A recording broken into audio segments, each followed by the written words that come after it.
Natal foi a maior base americana fora do território deles. Natal era a Casa Branca dos trópicos. Aqui tinha espiões de todas as nacionalidades. A estada dos americanos aqui era passageira. Quem vai para uma guerra? O medo de morrer. Então eles queriam festa, queriam dança, passear pela cidade, como se não houvesse um clima de guerra. Ele era da Força Aérea do Exército Americano, da parte de meteorologia. E acabou ficando por aqui. E ficou por aqui. O que você pensa sobre essa participação de Natal na Segunda Guerra? Eu penso que ela é menosprezada, ela não tem o alcance que deveria ter no Brasil. Natal não escolheu a aviação escolheu Natal. Por coincidência, no estado onde nasceu um dos pioneiros da aviação mundial, Augusto Severo. Augusto Severo de Albuquerque, Maranhão, está registrado como um dos pioneiros da aviação. Severo nasceu em Macaíba, no dia 11 de janeiro de 1864, e viajou para Paris, e lá onde havia mais recursos e meios de desenvolvimento, na época Santos Dumont também morava em Paris, ele passou a desenvolver um projeto do Paxi, que era um balão semirrígido, e veio a falecer em Paris no primeiro voo que ele fez no balão, no dia 12 de maio de 1902. Ele fez a ascensão com o balão, mais ou menos a uns 400 metros de altura. Ele começou a fazer curvas para a direita e para a esquerda, curvas mais fechadas, mais abertas, e comprovando a dirigibilidade do balão. Com 25 minutos de voo, subitamente houve uma explosão muito grande e o balão despencou dessa altura, vindo a cair na Avenida do Maine. Era uma avenida larga, lá em Paris, em frente ao prédio 79. Então, o grande mérito de Severo, a ideia dele foi de fazer voar um semirrígido. Está oficialmente relacionado como um dos pioneiros da aviação no Brasil.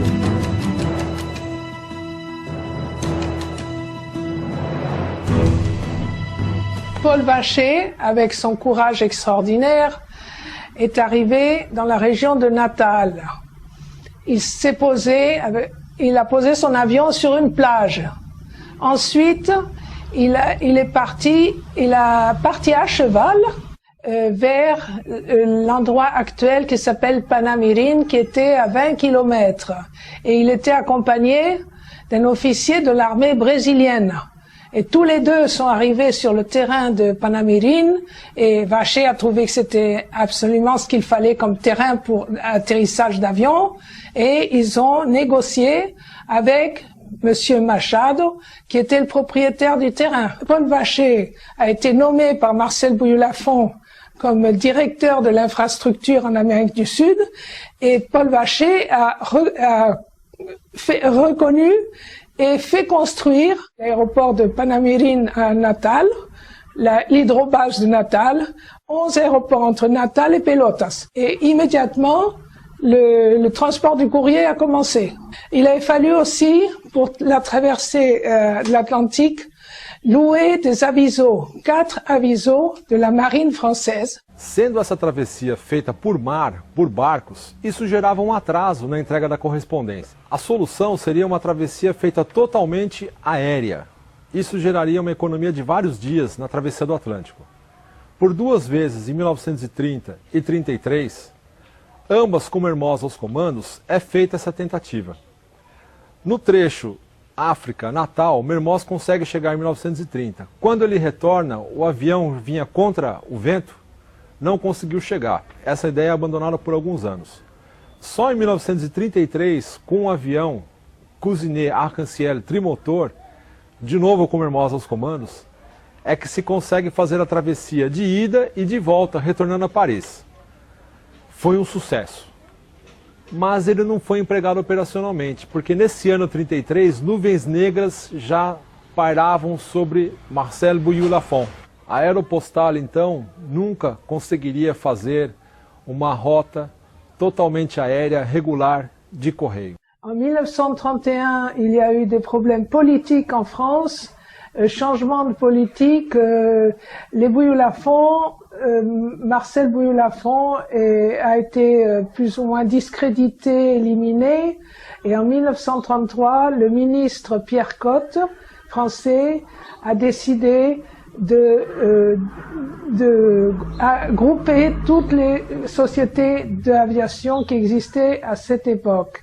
Mon grand-père, très malheureux parce qu'il pensait qu'il n'avait pas réussi, est mort dans un hôtel qui s'appelle bizarrement l'hôtel Natal à Rio de Janeiro le 2 février 1944. Il était ruiné et il était oublié par son pays.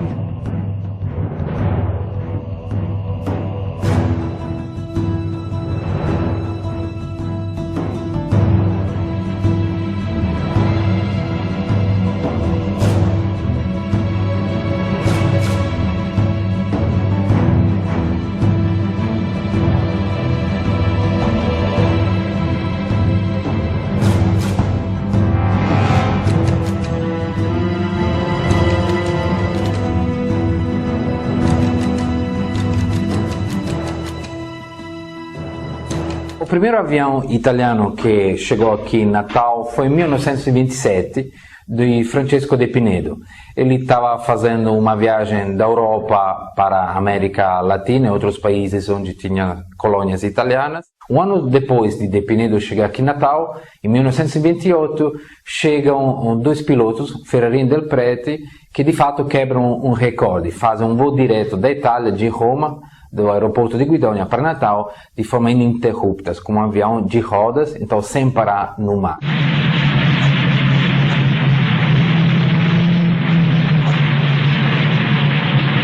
L'aeronautica militare italiana è nata da 7 anni quando nel 1930 viene compiuta una delle più grandi imprese della sua storia, la crociera Italia-Brasile, effettuata da uno stormo di 12 idrovolanti in formazione lungo un percorso di 10.400 km. La crociera fu ideata e realizzata dal generale Italo Balbo, allora ministro dell'aeronautica. Volava a Porto Natal, 3.000 km sull'oceano per 18 ore di volo.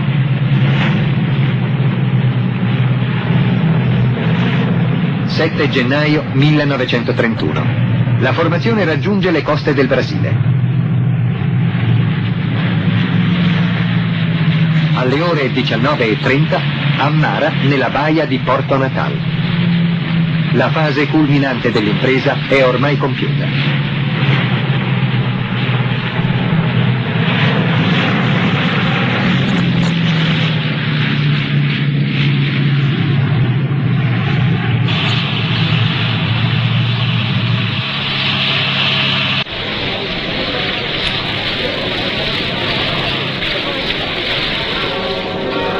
Indescrivibile l'esultanza della folla accorsa in massa a festeggiare i trasvolatori, mentre tutte le campane della città li salutano festosamente. Da ogni paese del mondo giungono telegrammi di congratulazioni da parte di capi di Stato, ministri e assi dell'aviazione. Durante la permanenza a Porto Natal, gli atlantici assistono all'inaugurazione di una colonna romana scelta fra quelle del Campidoglio e appositamente inviata dall'Italia. Essa vuole essere un significativo ricordo dell'impresa compiuta da Ferrarin e Del Prete, che primi unirono in volo l'Italia al Brasile, impresa ripetuta con successo dallo stormo degli Atlantici.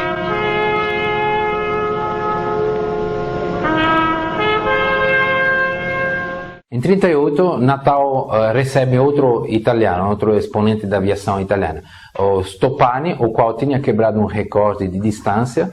Então ele vai voltar para a Itália passando por Natal, sai da cidade com o avião, mas o avião tem um problema, pega fogo, cai no mar. Decide-se então de instituir uma linha aérea que ligasse a Itália ao Brasil. Vem para o Brasil um esquadrão liderado pelo mesmo filho de Mussolini.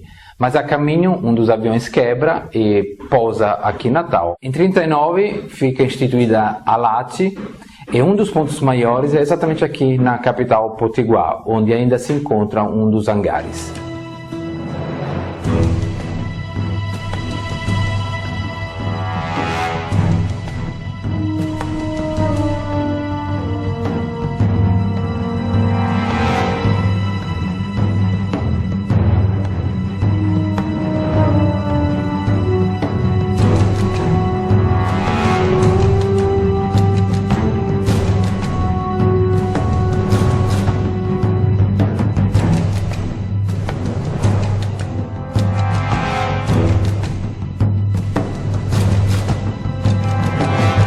Em 1933, os alemães fazem um teste com uma coisa inovadora. A engenharia alemã bolou o seguinte: eles pegaram um navio, puseram uma catapulta e um guincho em cima, estacionaram esse navio no meio do Oceano Atlântico e com os aviões que eles já tinham, que eram os Donnerwall, eles fizeram um avião sair da África, parar no meio do oceano, era içado para cima da catapulta, colocavam combustível, alimentavam, as pessoas davam descanso e catapultavam-nos de volta para a rota. E assim conseguiram chegar no Brasil. Com isso, em 34, fevereiro de 34, é inaugurado o primeiro serviço regular aéreo postal, totalmente aéreo, foi inaugurado pelos alemães, da Lufthansa, que saía da Europa e vinha para as Américas. E eles desciam aqui na estação da Sindicato Condor, na Limpa, onde hoje é o 17 GAC. O hangar da Condor, a companhia aérea alemã, Condor Lufthansa, os seus aviões pousavam no Rio Potengi. Eram aviões modernos, ainda de hélice, mas bem mais modernos do que os comuns que nós presenciamos voando em Natal. Eram aviões bonitos. Na sua cauda tinha a cruz suástica. E ao longo da fuselagem que causava a nós, a minha e meu irmão, muita admiração e até uma certa vontade de ver mais de perto aquelas belonaves. Aí os passageiros desembarcavam e os que iam viajar embarcavam ali mesmo e o avião prosseguia a sua viagem. Assisti muitas vezes a chegada de pessoas importantes, como a do primeiro bispo de Mossoró, Dom Jaime de Barros Câmara, e da cantora Bidu Sayão, que veio fazer um concerto aqui em Natal. Ainda hoje existem uns pedaços dela ali, e só os pedaços quebrados. É de lado do iate Clube.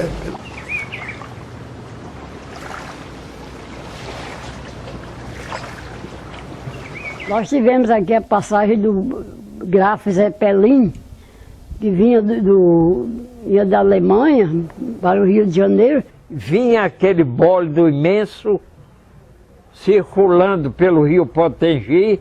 Em cima da rampa eles paravam inteiramente e abriam uma casinhola, uma porta no seu bojo, e a gente via da redinha, porque ficava bem iluminado.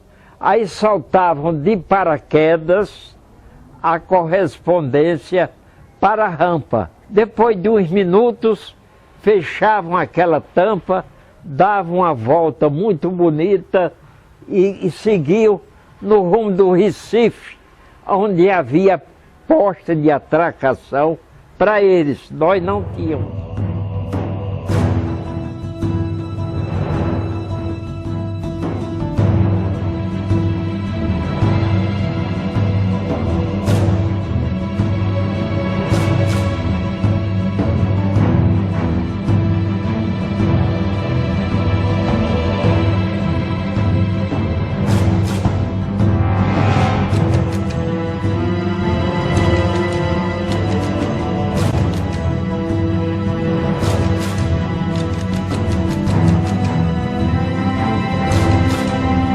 A participação americana na história da aviação do Rio Grande do Norte tem início no ano de 1930, quando a empresa NIRBA, New York, Rio, Buenos Aires, vem se instalar aqui em Natal. No mesmo ano, a NIRBA ela perde a licitação do governo norte-americano no transporte de correio aéreo para a Panam, uma empresa também americana. A NIRBA ela oferece a sua empresa à Panam, rebatiza de Panair do Brasil, e só em meados de 30 é que essa empresa ela sai do Passa Pátria e vai para a Praia da Montagem ou Praia da Limpa, onde, coincidentemente, os alemães da empresa Condor já faziam também o transporte de passageiro e correio aéreo. Nesse local, a Panair do Brasil ela constrói uma pequena estrutura com uma sala de embarque e desembarque, com pier e um flutuante. Fora esse contexto, NIRBA, Panam, Panair, o americano tem uma história com o Rio Grande do Norte com a passagem de alguns pilotos conhecidos. Começando em 27, quando uma esquadrilha do Corpo Aéreo do Exército Americano liderada pelo Major Darg, passa por Natal. Seguido do ano de 33, quando Natal recebe a visita do piloto Charles Lindbergh. No ano seguinte, em 34, passa Laura Ingalls. Logo em seguida, em 37, Natal recebe a visita da Amelia Earhart, que ao contrário de Lindbergh, ela sai da América por Natal em direção à África e dali para o Oriente Médio e Pacífico, onde o avião dela é tido como desaparecido.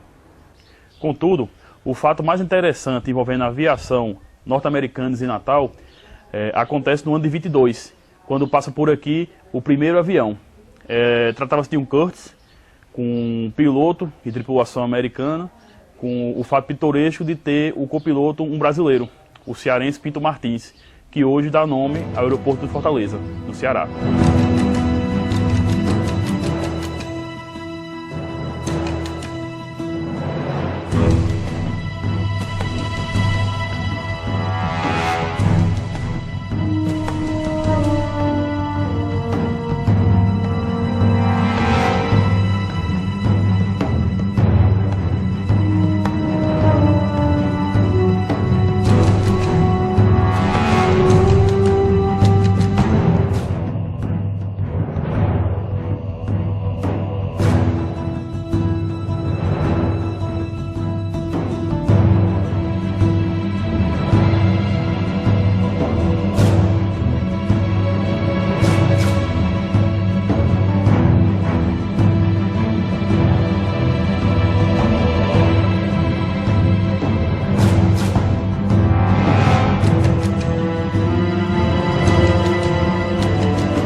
A Wharton Pedrosa era uma companhia que comprava algodão e exportava.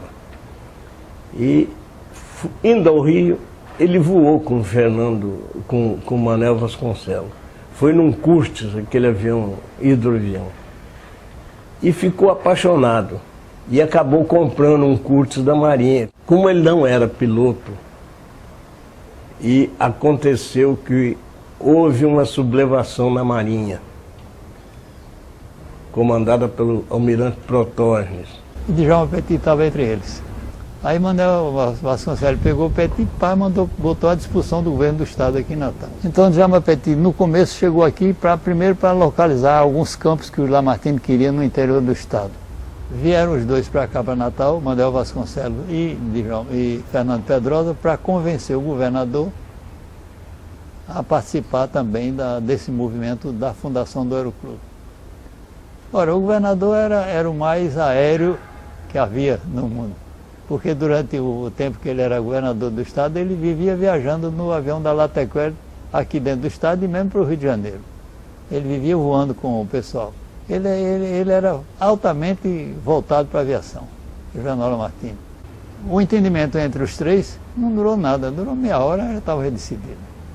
Lamartine tomou conta da parte financeira, o Manuel Vasconcelos legalizava as coisas lá no Rio e Fernando Pedrosa agilizava aqui o Aeroclube aqui de um modo geral. Então esse trio juntaram as forças e quando foi no dia 28 de novembro de 28, fundaram o Aeroclube. Aquele prédio que hoje é sede do Aeroclube era casa de veraneio do Alberto Maranhão. O Alberto Maranhão era tio do Fernando Pedrosa. E eles conseguiram comprar a casa e o terreno. E com o Petit aí fizeram a pista ao lado. E fizeram um hangar. O Manuel Vasconcelos esteve na fábrica Blackburn e viu lá um avião chamado Blackburn Bluebird.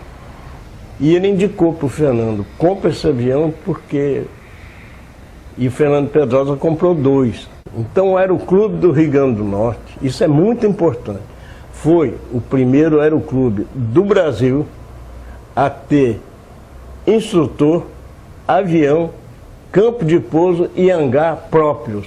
Porque o Aeroclube de São Paulo e o Aeroclube do Rio eram mais antigos, mas funcionavam com escolas contratadas na Itália e na Inglaterra.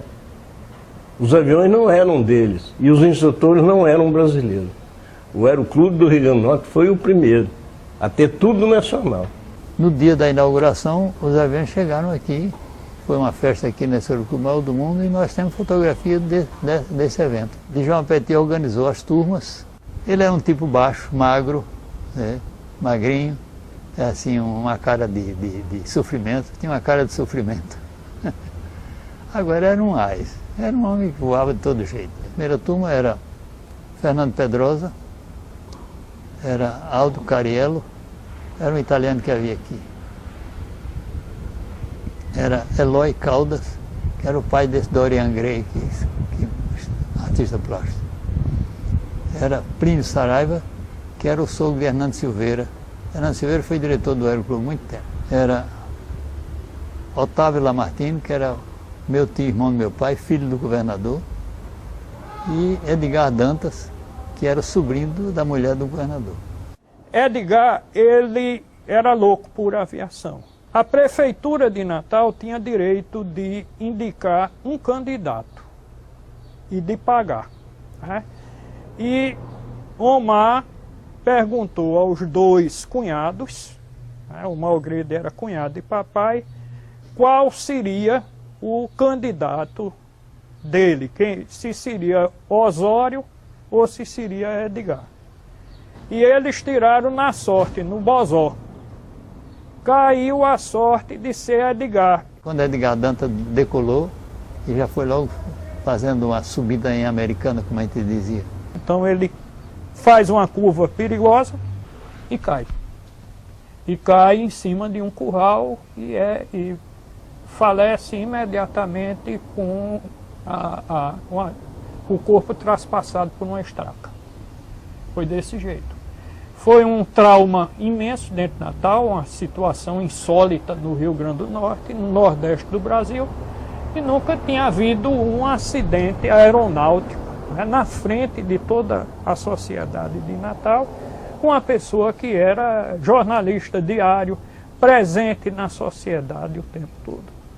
Quando a Revolução arrebentou, Djalma Petit pegou o último avião que restava, porque Edgar Dantas tinha caído com um, tinha estragado o avião, ficou destruído, né? E Djalma Petit voou com o Aeroclube daqui para o sul, levando inclusive material de publicidade, de propaganda política da Revolução.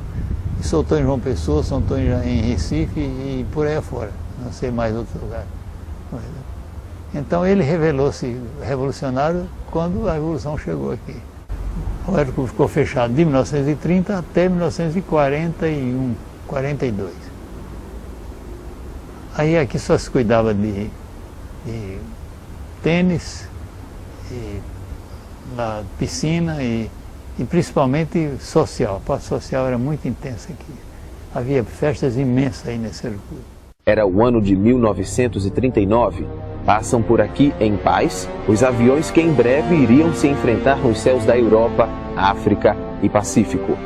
Focke-Wulf Condor alemão, Savoia Marquette 79 italiano, Mitsubishi Neo japonês e Boeing B-17 americano.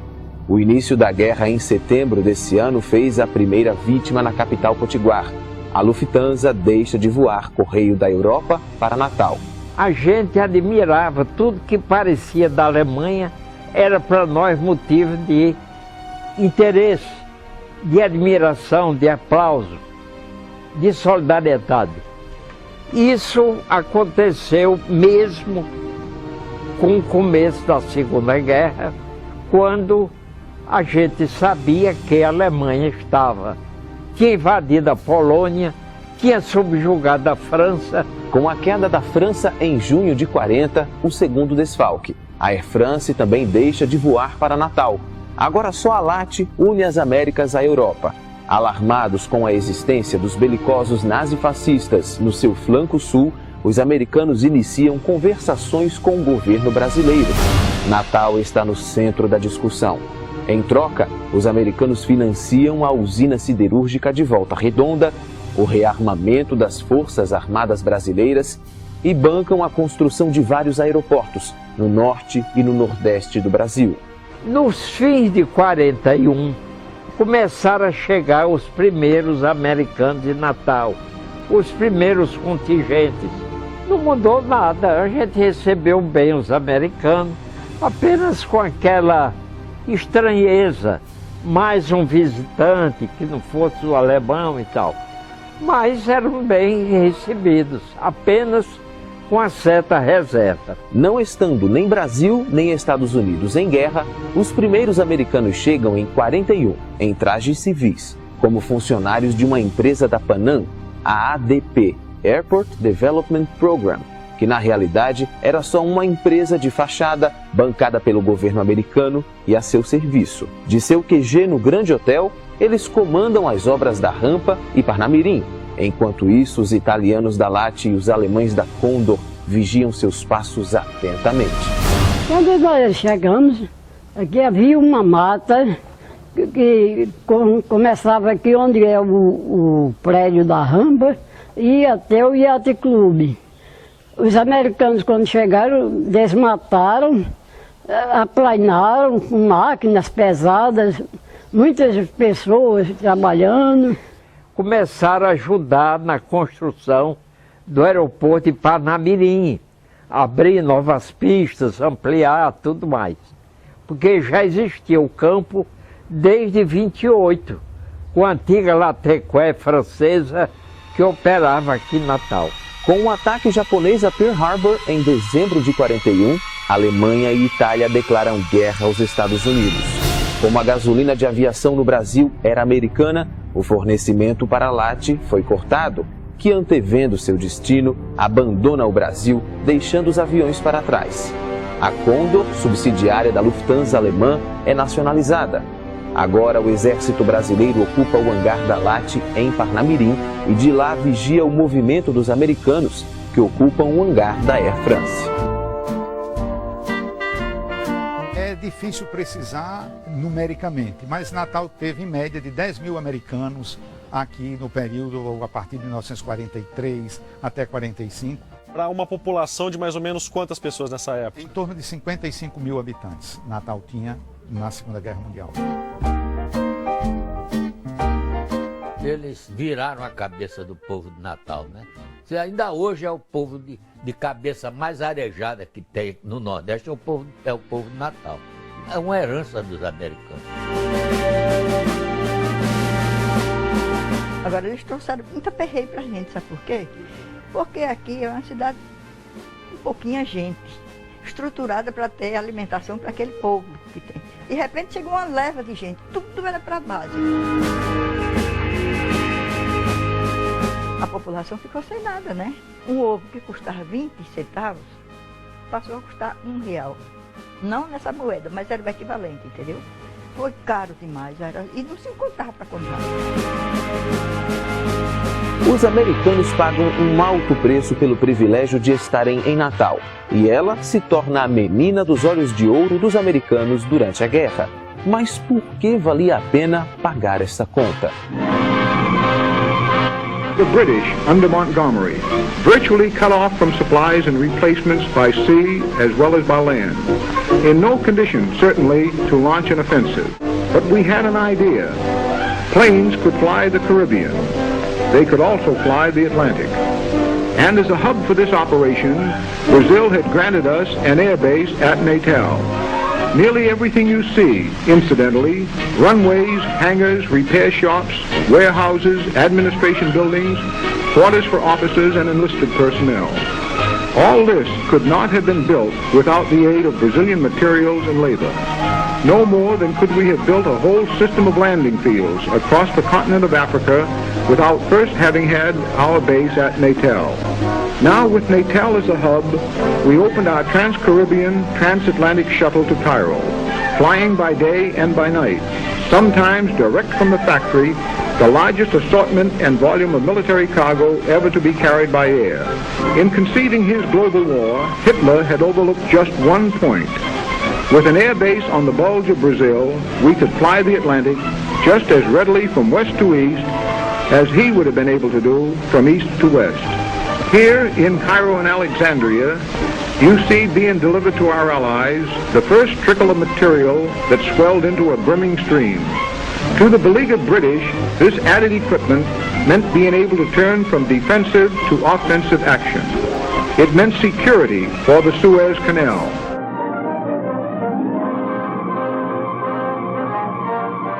A política de boa vizinhança era a política externa americana dirigida para a América Latina. Não só durante a Segunda Guerra, desde a posse do Roosevelt. In the field of world policy, I would dedicate this nation to the policy of the good neighbor. Em 1933 ele fez o discurso dele falando da política da vizinhança. No entanto, foi durante a Segunda Guerra que ela se manifestou de forma mais clara, né? Porque os Estados Unidos vai precisar, ou precisou, muito da colaboração e da cooperação dos países latino-americanos para o esforço de guerra, em especial o Brasil. The people of Brazil proved their friendship for the people of the United States in a time of world crisis. Em 1939, o chefe do Estado-Maior do Exército Americano, o general George Marshall, veio ao Rio de Janeiro num cruzador. O objetivo dele era já comprometer as autoridades brasileiras com a cessão das bases que existiam aqui no Nordeste para efeito de segurança do continente, né? Dada a proximidade com a África. With an air base on the bulge of Brazil, we could fly the Atlantic just as readily from west to east as he would have been able to do from east to west. É bom a gente sempre lembrar que os aviões que hoje existem por aí, que vai daqui até Paris sem reabastecer, não existia isso, né? Quer dizer, os aviões movidos a hélice, eles tinham que reabastecer. We flew jeeps and small field pieces, airplane motors and spare propellers. Então, os grandes aviões de carga americanos que começaram a ser produzidos na Segunda Guerra, eles precisavam de um ponto próximo do velho continente, ou da África, né, que é o mais velho continente ainda. E se você olhar para o mapa, o lugar mais próximo entre o continente americano e a Europa e a África, principalmente a África, é Natal. Vamos lembrar outra coisa, que os navios americanos, aliados e brasileiros em especial, eles eram afundados pelos submarinos alemães. Navios brasileiros são bombardeados e afundados por submarinos alemães. A grande estratégia naval alemã era impedir que a América, quando eu falo América, é os Estados Unidos e todo o resto da América, a fornecer alimentos, matéria-prima para a Inglaterra e para os próprios Estados Unidos.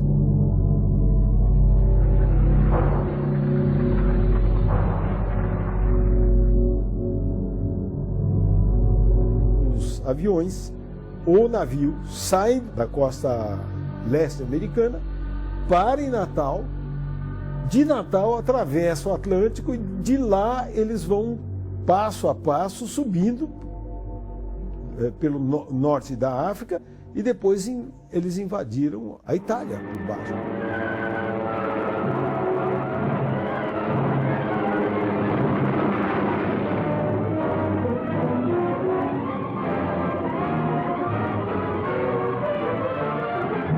Dizem que a existência de Natal, que foi chamado de o Trampolim da Vitória, ele propiciou a redução de 1 ano na duração da guerra, do conflito.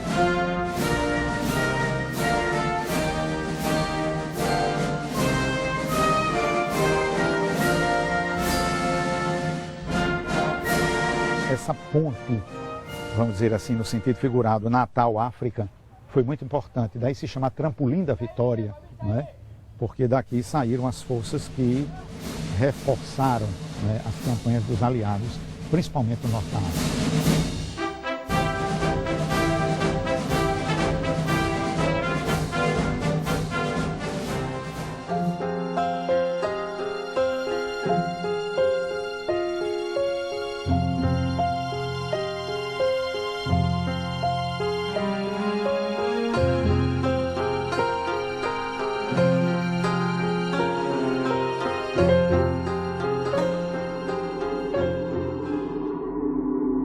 Se você for para lá, visite a rampa, onde estão localizadas as antigas instalações construídas pelos americanos, onde chegavam os hidroaviões.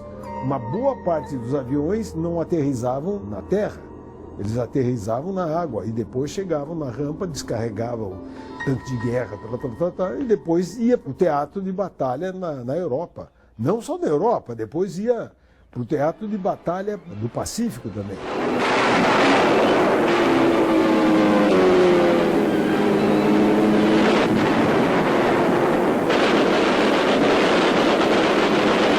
Durante certo tempo, os aviões eles amerrissavam aqui no Potengi. E aqui era uma espécie de aeroporto. Essa área toda, não só essa, mas muito mais larga, era uma espécie de aeroporto onde as pessoas desembarcavam. E o nome rampa vem exatamente daí, do local onde as pessoas do hidroavião vinham para a terra. Eles amerrissavam no Potengi. Amerrissavam, porque aterrissar é na terra.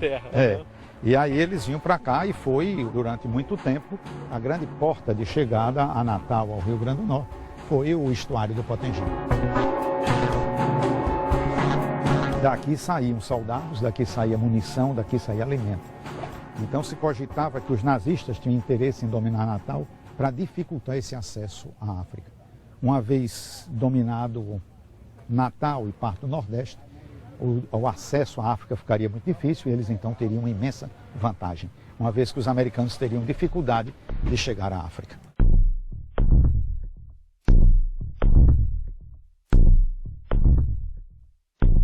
No dia 28 de janeiro de 1943, o presidente dos Estados Unidos, Roosevelt, marca um encontro com Getúlio Vargas. E esse encontro foi aqui em Natal. Foi um encontro praticamente secreto. Getúlio chega na véspera, 27, fica hospedado em um navio e o presidente Roosevelt chega na manhã do dia 28, que também fica hospedado em um navio aqui no Potengi. Ele veio de hidroavião, amerrissou aqui e se hospedou no navio. E depois eles saem daqui, Getúlio, Roosevelt, para visitar o campo do Parnamirim. Aí onde se tem a foto histórica e o percurso que eles fazem pela cidade. É o chamado Encontro de Natal.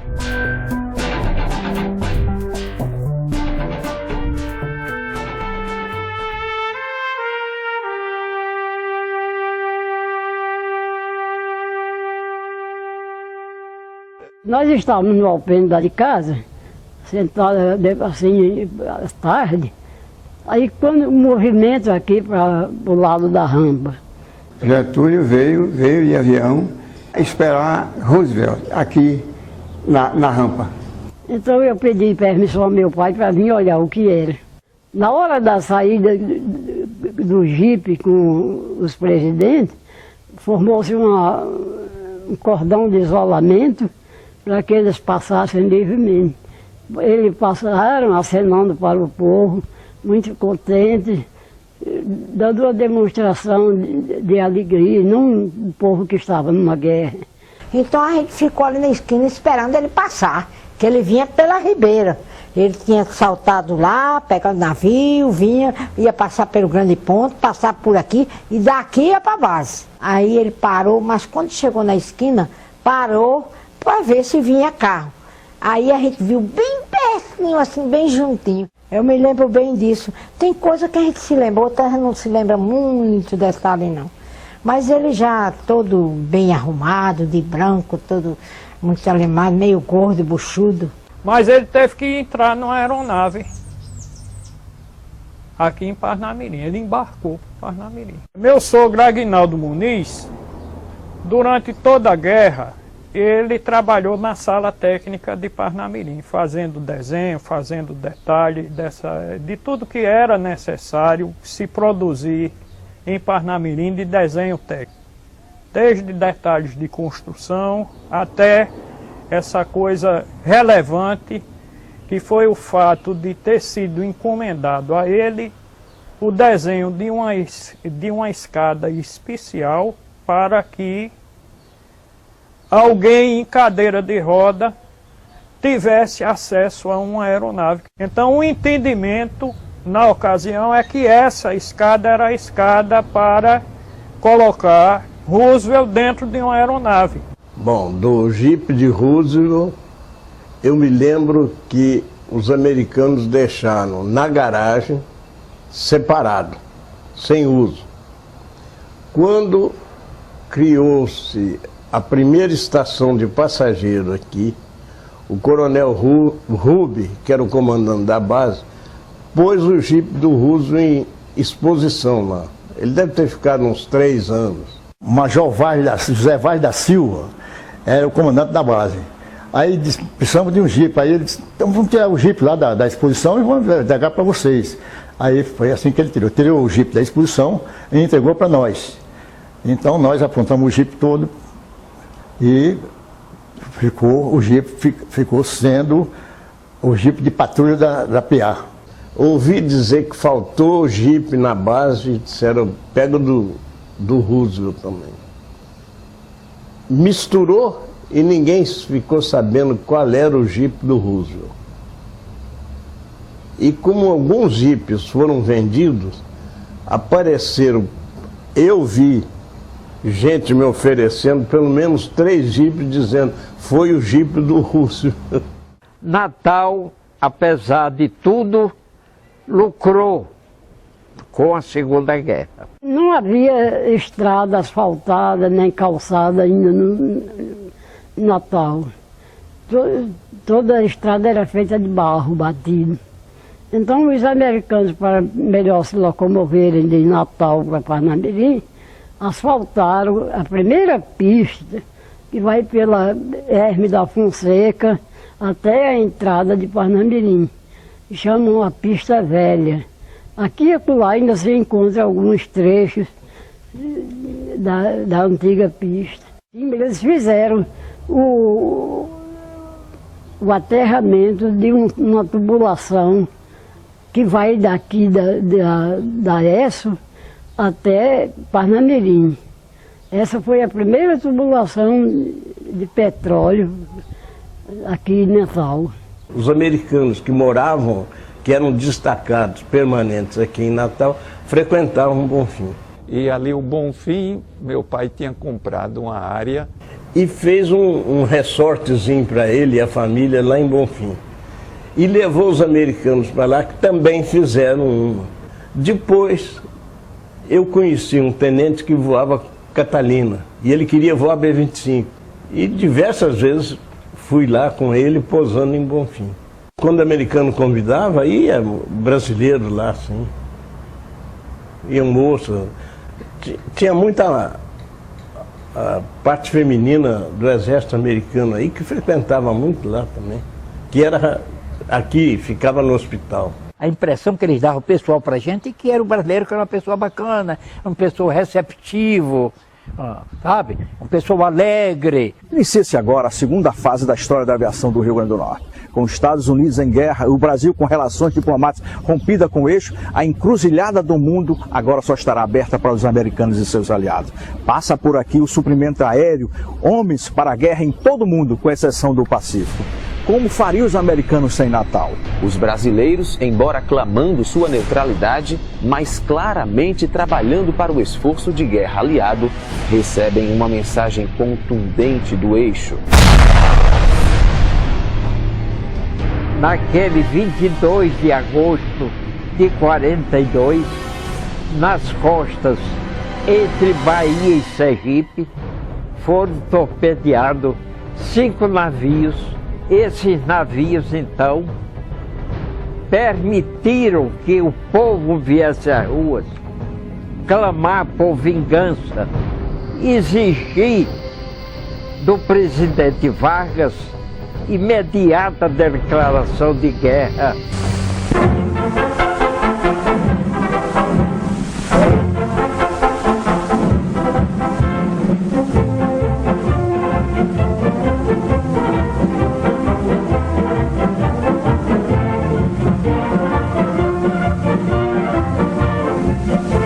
Brazil has declared war and joined the United Nations. Just what does this mean to the people of the United States and to our fighting allies?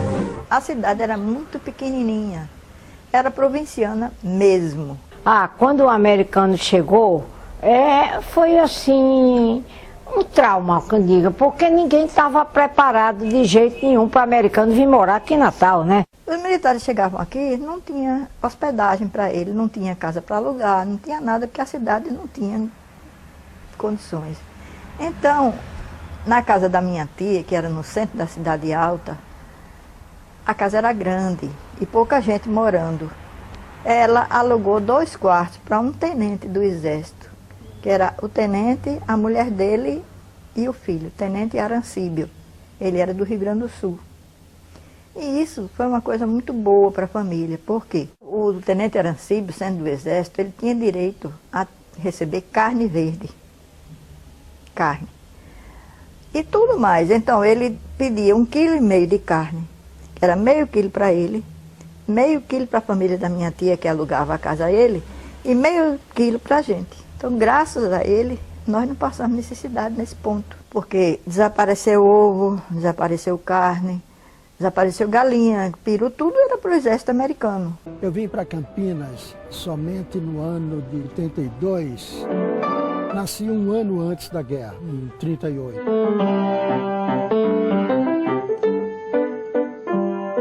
Eu tinha 11 anos, quando a guerra começou.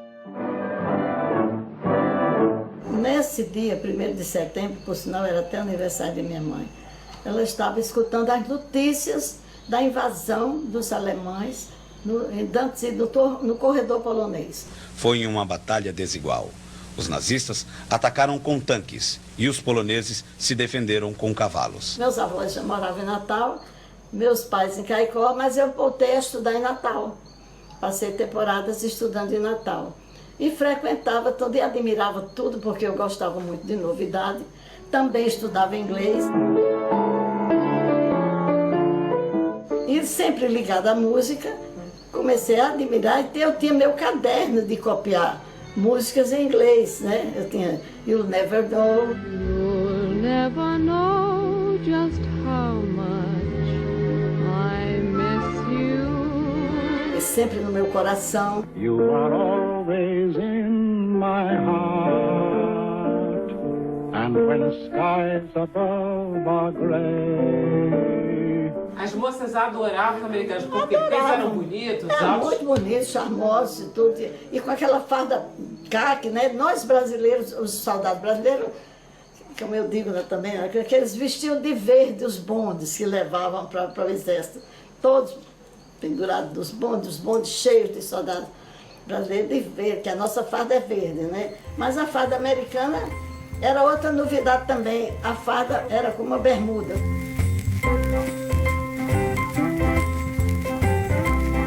Eu acho bem interessante, essa farda aqui é original, é a farda de verão da Força Aérea, do Exército, tudo estão aqui catalogadas, tudo aqui é original. Isso era a roupa que o americano usava? Usava de verão aqui, diferentemente da Europa, que era aquela farda mais encorpada. Era mais grossa, por causa do frio. Por causa do frio. Aqui, como era calor. Essa passou por Natal. Capacete original do serviço médico. E uma coisa que eu acho bem interessante são os álbuns que nós temos das pessoas que passaram por Natal. É porque a gente tem hoje nos arquivos americanos toda a fotografia oficial. Mas aqui não, é o dia a dia da cidade entre eles. Ele registra as namoradas, as figuras interessantes da cidade. Olha as namoradas do cara aqui, o cara era bonitão. Olha. O comércio, as bandas, o carnaval. Nós víamos eles caminhando pelas calçadas, né, com aquele uniforme diferente. Então isso chamava atenção, o tipo físico também diferente, costumavam ser mais altos, né, e claros, às vezes loiros. Eu aprendi a dançar swing. Eu fui a primeira pessoa que cheguei em Caicó dançando swing. Os americanos trouxeram pessoas conhecidas. Trouxe Kay Francis.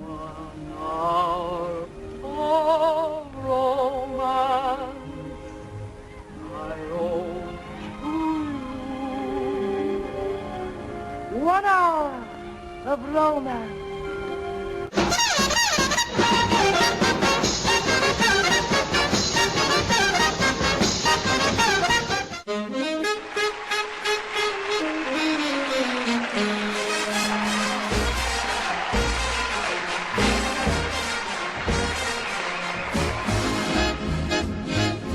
grandes big bands que vão surgir, elas vão ter um papel muito importante durante a Segunda Guerra.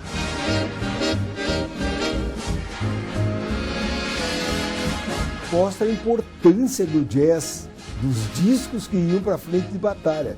Os soldados se animavam, sabe? E não esquecer que os artistas americanos iam para frente de batalha para fazer shows, para animar.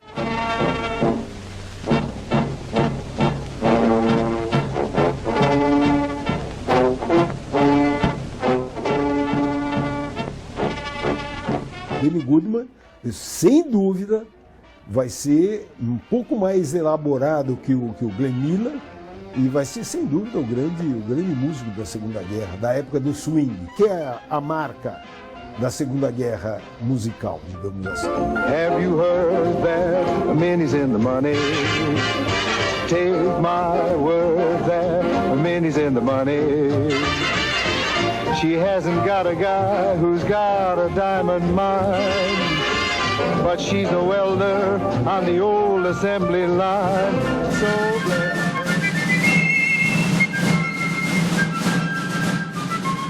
Eu fui o primeiro brasileiro a servir a mesa do comando. Também inaugurei a fábrica de Coca-Cola.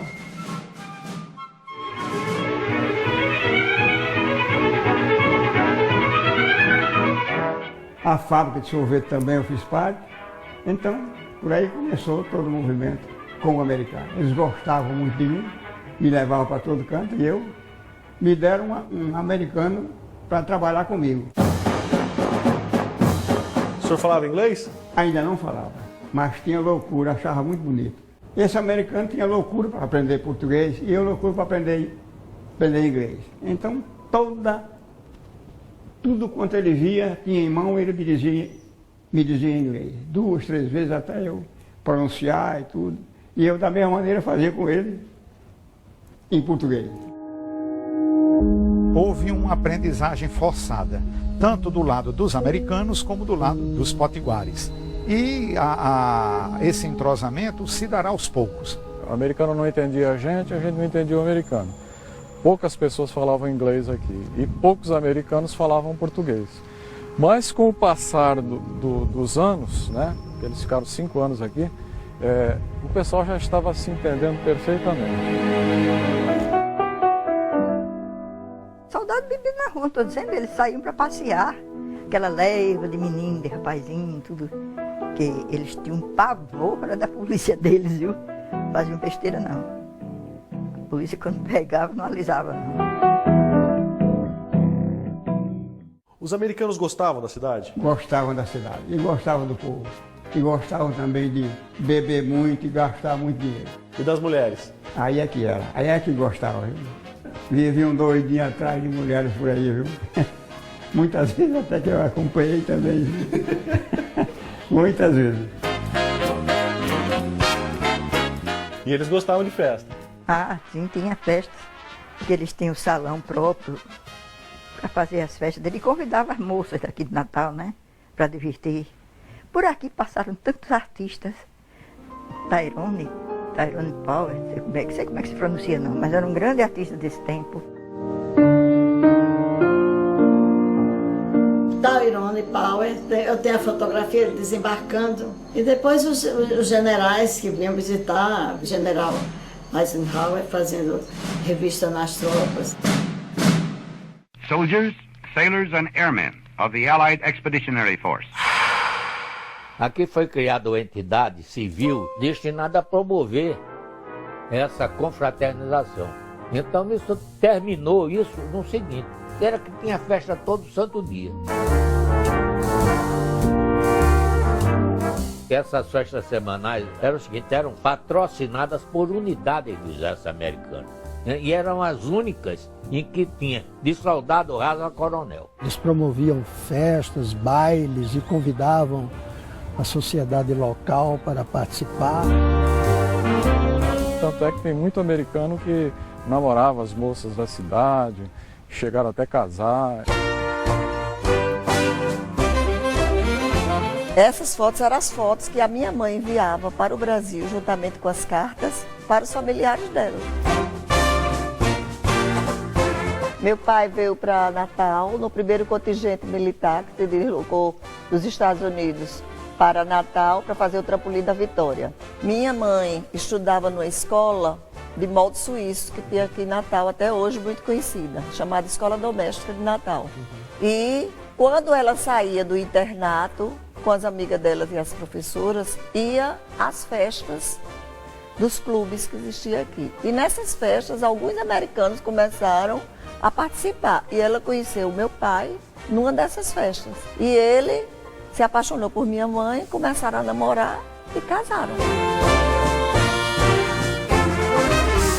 A história de amor deles foi belíssima. Então, eles moraram nos Estados Unidos e se amavam muito. Mas, em 1953, o casamento deles acabou. Ele se apaixonou por uma outra e minha mãe voltou para o Brasil com os 4 filhos. E ela se casou de novo aqui ou não? Nunca casou, morreu apaixonada por ele. E nunca deixou que a gente falasse nada, absolutamente nada que denegrisse a imagem dele. Ela gostava muito dele? Gostava. Ela dizia que ele foi ótimo para ela, enquanto durou.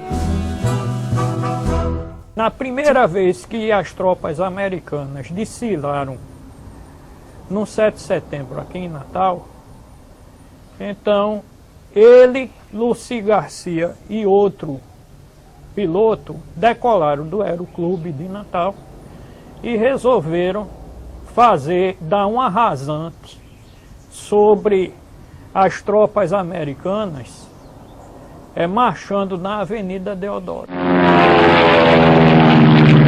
E deram essa rasante não em formação, e sim uma aeronave atrás da outra.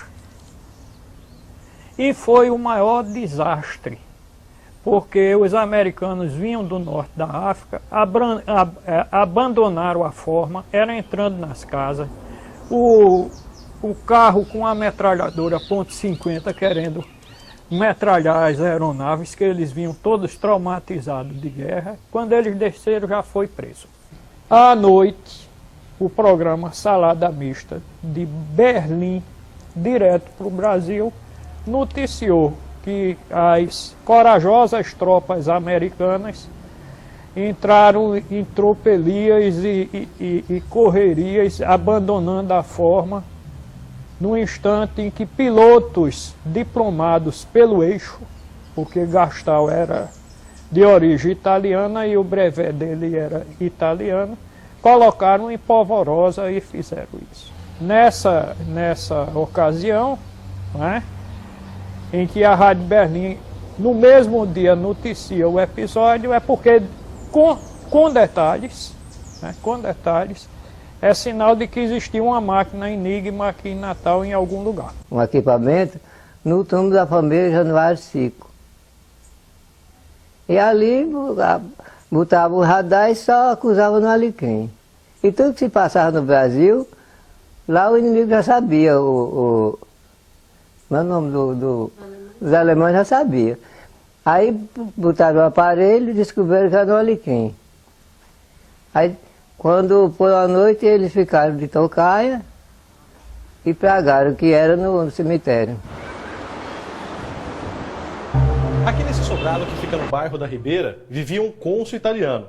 Ele acabou sendo preso na época da guerra por espionagem. Agora, dá só uma olhada na decoração do chão da sala dele, que é repleto de suásticas nazistas.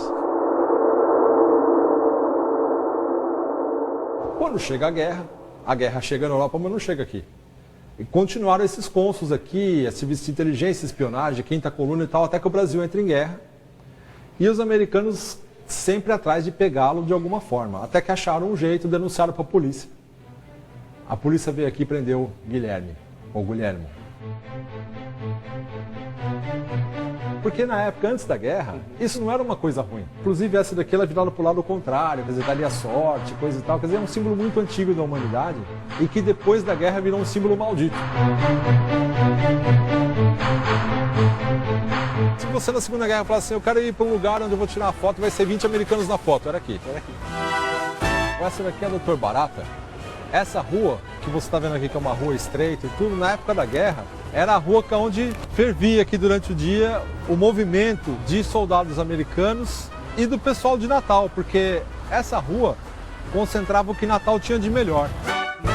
Que nem hoje você quer ir num shopping, que lá no shopping tem restaurante, tem loja de roupa, loja de móvel, é aqui. Então o que você imagina hoje que era o shopping centers, aqui na época da guerra era essa rua. Aqui tinham os melhores bares, as melhores boutiques, lojas de tudo que você imaginar de bom, tinha aqui na Doutor Barata. Tinha muito movimento de americano, porque eles iam fazer compra no comércio, eles sentavam nos bares para beber, para bater papo, para rir. O pessoal brasileiro que fazia amizade com eles, sentava com eles na mesa para bater papo, a gente tem fotos do pessoal brasileiro e americano junto.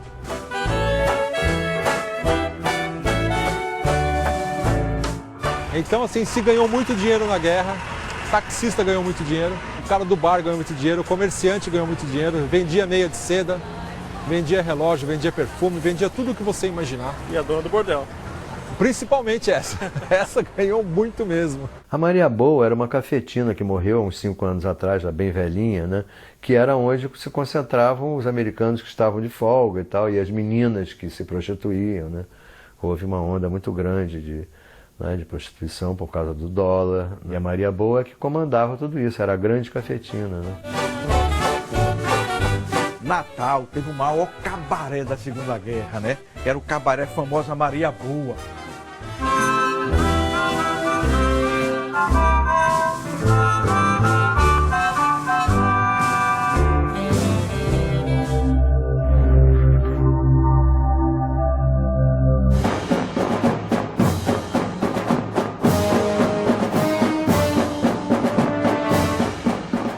Our mission is to defend the South Atlantic coast and drive them out of Dakar, and once again have freedom and democracy. Aqui na base aérea de Natal funcionava a famosa Parnamirim Field, que foi onde os americanos se instalaram durante a Segunda Guerra Mundial e transformaram esse lugar aqui na maior base militar americana fora dos Estados Unidos. A base hoje está completamente modificada, mais moderna, mas ainda concentra treinamento militar e ainda tem muita história para contar. Welcome to Parnamirim Field, our largest base outside of the United States of America. All of you young soldiers from various parts of our great nation, such as Florida, Pennsylvania, California, Texas, New York, left your families in order to fight for freedom. O Brasil, ele tinha a responsabilidade de fazer a defesa aérea. Defesa aérea, no caso de vir algum caça alemão atacar a nossa base, que era uma coisa quase impossível, né? Então a gente fazia a defesa aérea e fazia missões de patrulhamento, de antissubmarino e cobertura de comboios. Aqui em Natal ele pegava de Cabedelo ali em João Pessoa praticamente e ia até Aracati. Então todo esse trecho, passando por Fernando Noronha, era a responsabilidade da base aérea de Natal. Estávamos em plena guerra. Parnamirim já era considerado o trampolim da vitória, o entroncamento da Rota de Liberdade, e passei a ser funcionário do escritório de registro de passageiros em Parnamirim.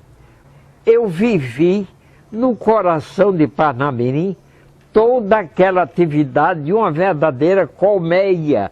Cheguei a somar 60 grandes aviões pousando e levantando voo, vindo das 4 partes do mundo. E era impressionante porque eram modelos diferentes, tinha B-24, B-17, B-25, mas em números enormes, porque Natal era uma base de traslado. A tripulação vinha daqui para ir para o norte da África. Eles vinham de Dakar para a base aérea de Natal, e da base aérea de Natal para Dakar. Era esse movimento, constante, todos os dias. Eis a razão de ter o nome de Trampolim da Vitória. The Army Air Force, of course, used Parnamirim very extensively. There were thousands of Air Force personnel at Parnamirim, and many thousands of Army Air Force and other personnel passed through Parnamirim on their way to the overseas fighting areas, including Africa, Europe, the Middle East, and the China.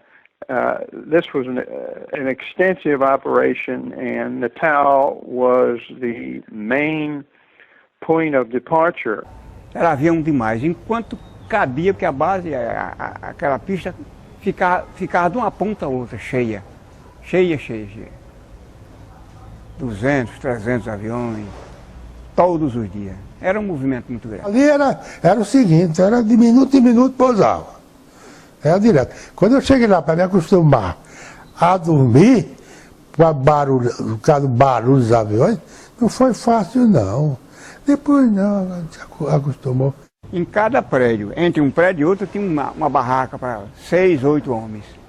Entendeu? Porque a base, os prédios não eram suficientes para caber a quantidade de soldados. Começava a chegar avião 6, 7 horas da noite, cargueiro e passageiro, com militares e com feridos e com carga. Vinha gente de todo jeito, vinha gente doente, vinha gente baleado, vinha gente morto. Tardinha começava a chegar, até meia-noite, 1 hora da manhã, estava chegando aviões. Enchia os pátios da pista americana todinha, lotava e é autorizado pela FAB, enchia o pátio lá de cá da FAB. O que tinha vazio da FAB lá de cá na base velha americana, enchia tudo. Quando a partir de 1 hora da manhã, começava a decolar C-47, C-54, C-46, etc. Todos aqueles aviões usados de transporte da guerra americana, Liberator, que era avião de guerra, começava a decolar até 6, 7 horas da manhã, estava decolando americano. Um esquimito dos Estados Unidos estava indo para a Europa, para o Teatro de Operações de Europa, né? E o outro estava indo para os Estados Unidos, que tinha vindo da Europa e pernoitou. Era dividido entre os aviões da Força Aérea do Exército, naquela época era a Força Aérea do Exército americano. Uma parte ali no final era a Marinha, Força Aérea da Marinha americana. In mid-1942, the U.S. Navy of amphibious PBY planes to Natal to replace the seaplane PBYs that had operated only out of the Hampa base. The U.S. Navy's main function was to combat German U-boat submarines as well as blockade runners and armed merchant vessels. Funcionava o rancho dele, funcionava 24 horas por causa do trânsito internacional de aviões e de militares vindo ou indo para a Europa, voltando da Europa. O chefe do PX fazia refeição lá no hotel e me conheceu. Sabia que eu já falava um pouco de inglês, quando falou com o major, meu chefe, para me levar para o PX. O PX vendia tudo quanto era artigo brasileiro lá. E Coca-Cola que nós não conhecíamos. E a máquina de Coca-Cola pertencia também ao PX. Era ao lado da máquina. Fazendo Coca-Cola em grande quantidade também. E hambúrguer também não tinha. Era hambúrguer, Coca-Cola, e vendia essas botas brasileiras para os americanos. O Natal Boots ficou famoso praticamente no mundo inteiro. Quando dava 5 da tarde, que o expediente começava o movimento de cerveja. Só vendendo cerveja também na fila. Eles tudo tomavam na boca da garrafa e também só compravam de meia dúzia. Comprava meia dúzia, saía e ia beber lá fora. E o pessoal gente só para juntar as garrafas. Ia para lá, para o americano. Só assistia o cinema, viu? Porque lá o nosso tinha um cinema muito bom. Era uma vez na semana só. Lá era toda noite. A gente ia assistir o filme e ia embora. Não parava aquele movimento de 5 até terminar o cinema. O cinema terminava de 10, 10 e meia da noite. Essa capela ela foi construída pelos americanos no início da década de 1940 e ela é uma capela católica, apesar da maioria dos americanos serem protestantes, né? E ela servia justamente para o pessoal vir rezar e fazer os pedidos para que conseguisse atravessar o Oceano Atlântico aí sem problemas, né? Que era a missão que eles fariam no outro dia. Ela servia também, infelizmente, né, para que os corpos dos militares acidentados ou abatidos em combate fossem velados aqui. E também existia um cemitério norte-americano em Natal, onde os corpos eram enterrados. Após a guerra, esses corpos foram levados para os Estados Unidos.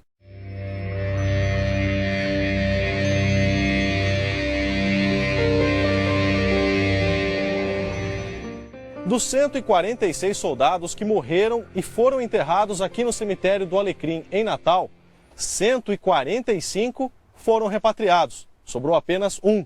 É o corpo do sargento Thomas N. Brown, que morreu quando tinha apenas 22 anos de idade. Ele era da Força Aérea do Exército Americano, da parte de meteorologia. Diz a lenda, diz a história aí, que provavelmente ele morreu de uma doença venérea.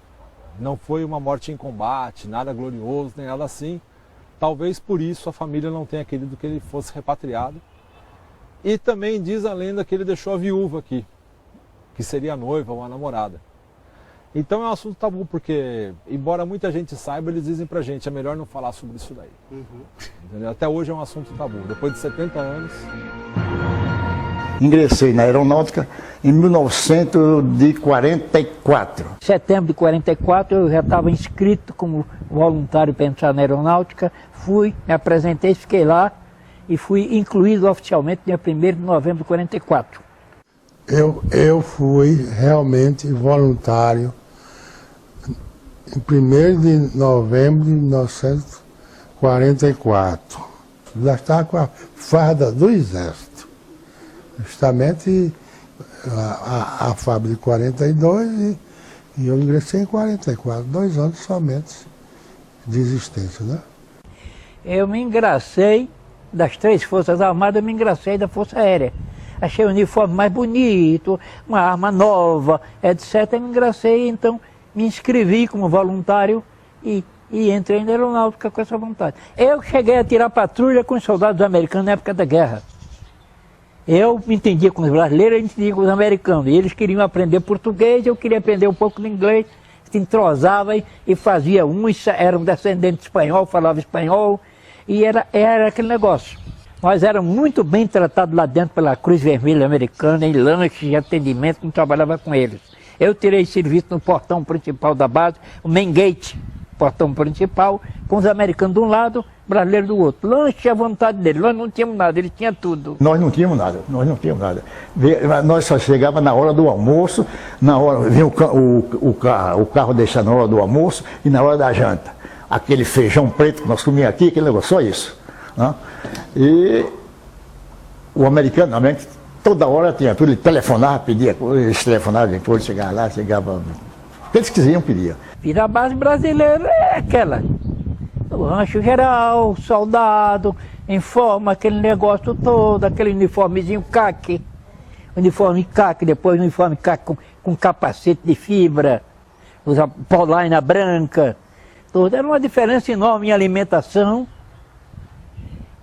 em tudo no mundo, era bem diferente, era muito diferente, viu?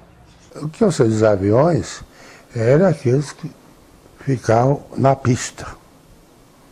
Era o P-40, era o T-6, que os oficiais voavam. Em relação ao B-25, não, tinha outra região lá para eles.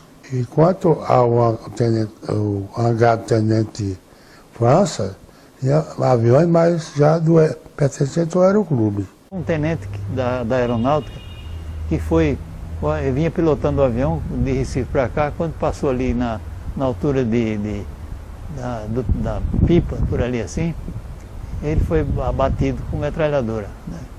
Ainda hoje ninguém sabe. Fizeram quem quer, ninguém sabe quem foi, nem por que foi. Automaticamente tenha sido a 5ª coluna na época, né? Os alemães. Então botaram o nome do hangar Tenente França. Justamente botaram Tenente França, pegaram o nome France e botaram lá, Tenente França. Numa criança, como é que era viver naquela época? O senhor chegava a ter medo de guerra, medo de bombardeio, medo de invasão? Como é que era? Toda a cidade teve, porque havia os treinamentos, né, de defesa antiaérea, compreendeu? Apagava-se tudo. O blackout hoje era mais cedo? Deu no rádio, você não viu, não? Acho que eu vou lá na cozinha ver se a mamãe tá bem. Começava com sirenes, aquela coisa toda. O alerta para isso era dado, por exemplo, em Natal, a sirene maior que tinha era na cidade de Açu.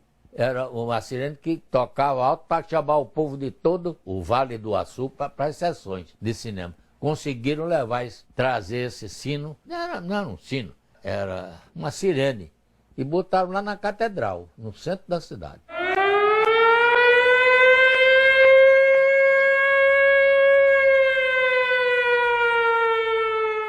Clima de guerra houve, não houve o confronto, porque se temia uma invasão nazista através dos submarinos. Daí a área costeira é declarada área de guerra.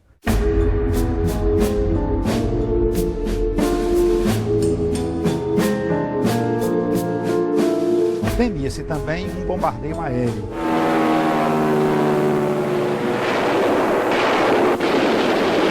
Mas isso era mais difícil devido à dificuldade de abastecer os aviões para voltar. Eles teriam condições de vir, bombardear e abastecer para voltar. Isso era meio complicado. Fato é que havia o blackout, as casas à noite eram obrigadas, durante determinado período, principalmente em 1943, de fevereiro a outubro, as casas elas apagavam as luzes à noite.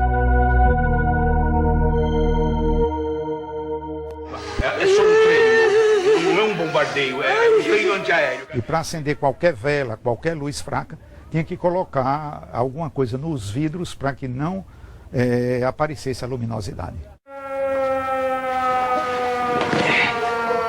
Natal era blackout, direto, toda noite, que havia o perigo de um ataque alemão pela proximidade, né?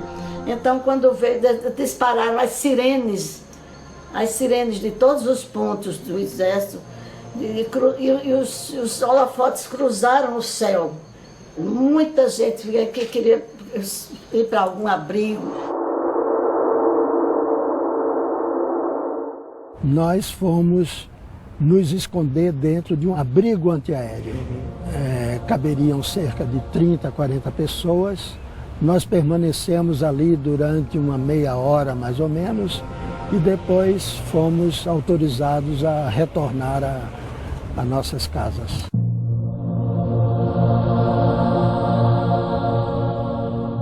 Medo, tinha pavor. Medo não. Mas você sabe que com a continuação o Brasil declarou guerra, né? Entrou na guerra e o negócio piorou.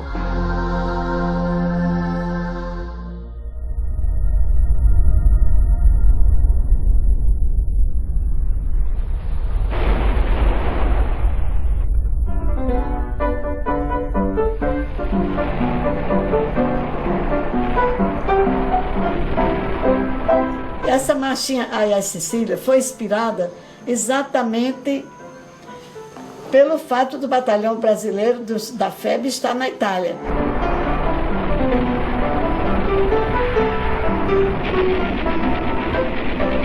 Então, a letra da marcha que é interessante, porque dizia, para mostrar que braço é braço, eu conquistei Sicília.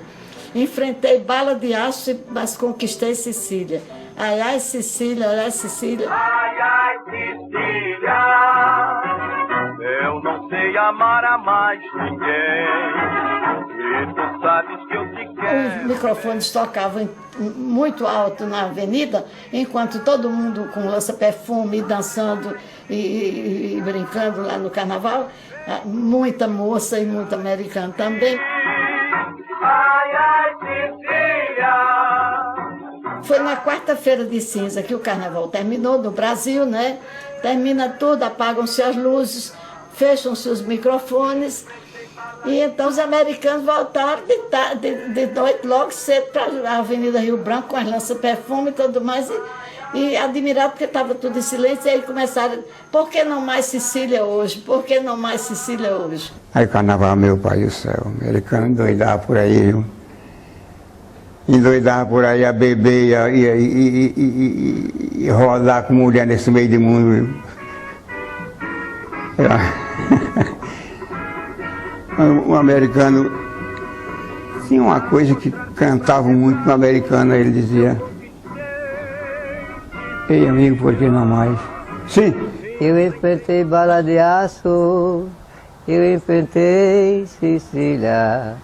Vem mostrar que braço é braço, eu conquistei Sicília.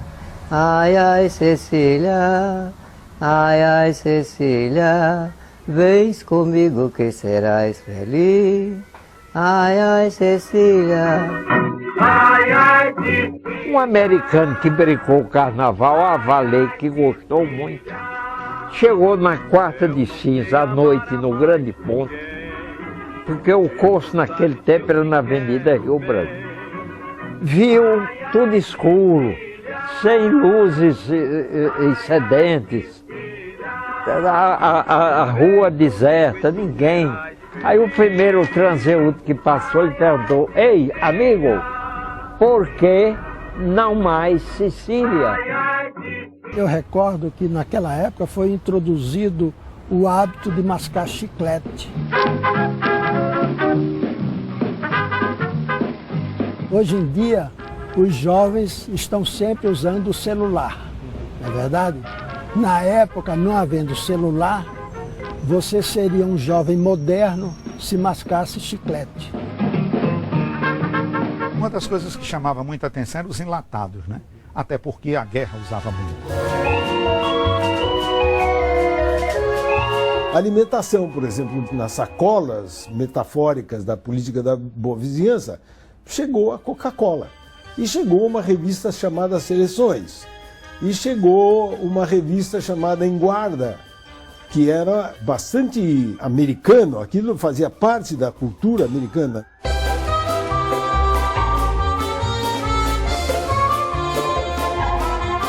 Os Estados Unidos vai tentar conquistar os corações e mentes brasileiros de qualquer forma. Ele vai usar vários mecanismos culturais para poder manter o Brasil, vamos chamar, fiel à causa dos aliados. Brasil, pra mim, pra mim.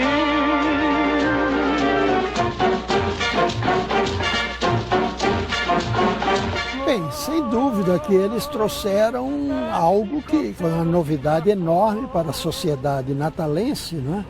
De modo que isso mudou os hábitos. Dizem que as moças começaram a sair sozinhas, começaram a ter o hábito de fumar, o que não havia antes da chegada dos americanos. A gente comprava Muscifito, shampoo perfumado, porque eu não conhecia shampoo nesse século. Eu que gosto de novidade, comecei a usar shampoo, comprar shampoo.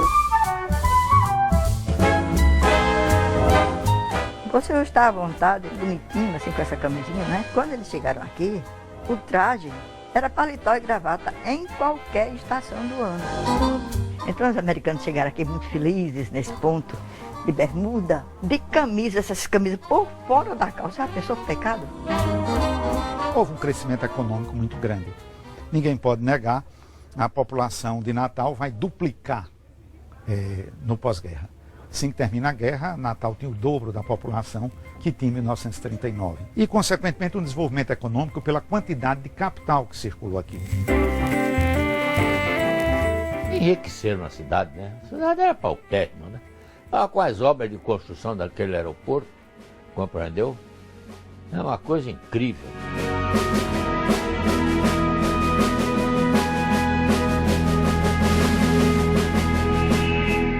A construção da base naval foi muito importante. A base naval, que hoje a gente chama Base Naval de Parreiras, foi dessa época a construção de estrada, principalmente do acesso ao campo de Parnamirim, que é a primeira estrada asfaltada de Natal e muito longa para a época. Então tudo isso houve um desenvolvimento econômico.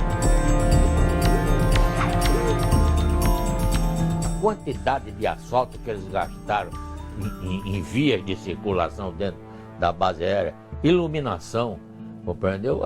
O serviço de telefônico dele era maior do que o da cidade de Natal.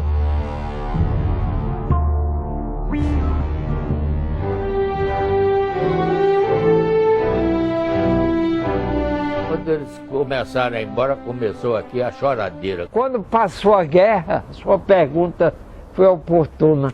veio a tristeza. Cadê os americanos? Cadê as moças para vê-los na Doutor Barata?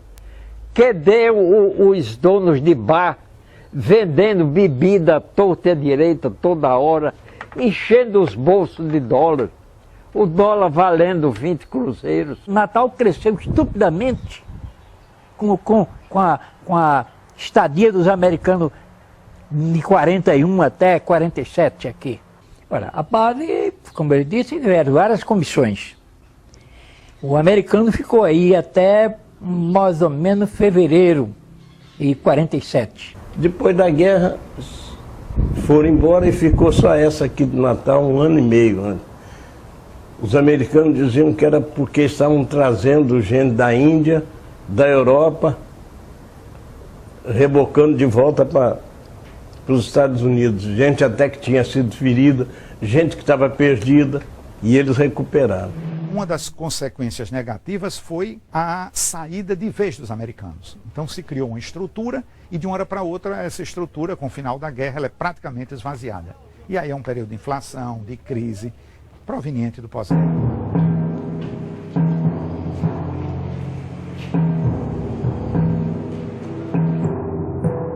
Aqui, ainda hoje em Natal, há uma tendência para americanizar os nomes. E disseram que eu voltei americanizada, com burro do dinheiro que estou muito rica, que não suporto mais o breque de um pandeiro e fico arrepiado ouvindo uma coisa. Você anda em determinadas ruas, os nomes quase todos são americanos, né? São em inglês. E isso chama muita atenção. Você encontra mais nome de comércio em inglês muitas vezes do que em português. Os americanos, hoje em dia, eles conhecem Natal, eles sabem dessa história, da importância de Natal para a Segunda Guerra? Eu, doutor na universidade, não era especialista no Brasil, mas era especialista em modo geral América Latina, mas os países que falam espanhol.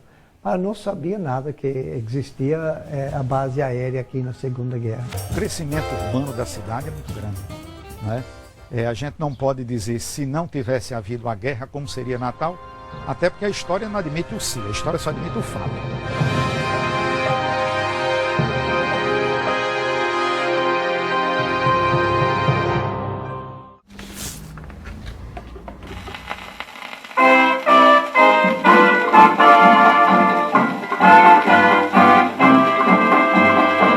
Pra mostrar que pra ter braço eu conquistei Sicília. Enfrentei balas de aço, mas conquistei Sicília. Pra mostrar que pra ter braço eu conquistei Sicília. Enfrentei balas de aço, mas conquistei Sicília. Ai, ai, Sicília, ai, ai, Sicília, eu não sei amar a mais ninguém, e tu sabes que eu te quero bem. Ai, ai, Sicília, ai, ai, Sicília, vem comigo e tu serás feliz. Ai, ai, Sicília, pra mostrar que braço é braço, eu conquistei Sicília. Enfrentei balas de aço, mas conquistei Sicília. Ai, ai, Sicília, ai, ai, Sicília, eu não sei amar a mais ninguém, e tu sabes que eu te quero bem. Ai, ai, Sicília, ai, ai, Sicília, vem comigo e tu serás feliz. Ai, ai, Sicília.